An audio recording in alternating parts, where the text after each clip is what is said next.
কথা বলার অভাব এই দুনিয়ার সবচেয়ে অদ্ভুত অভাব। এই দুনিয়াতে সবচেয়ে অদ্ভুত অভাব খাবারের নয়, তেমনি টাকারও নয়।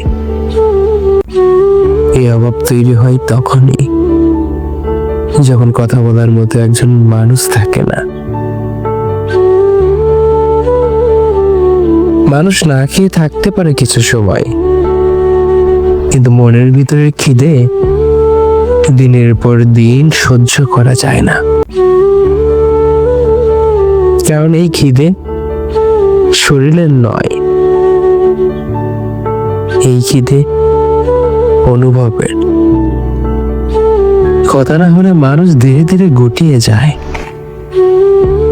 ভিতরে জমে থাকা অভাবগুলো আর বাইরে আসতে চায় না। সেখান থেকে অদৃশ্য দূরত্ব তৈরি হয়। অনেক সম্পর্ক শেষ হয়ে যায়, ঝগড়াই নয়,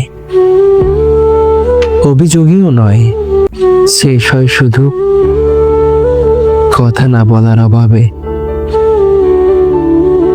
তাই ভালোবাসার মানুষগুলোর সাথে রাগ অভিমান যেটাই করো না কেন, কথা বলা বন্ধ করো না।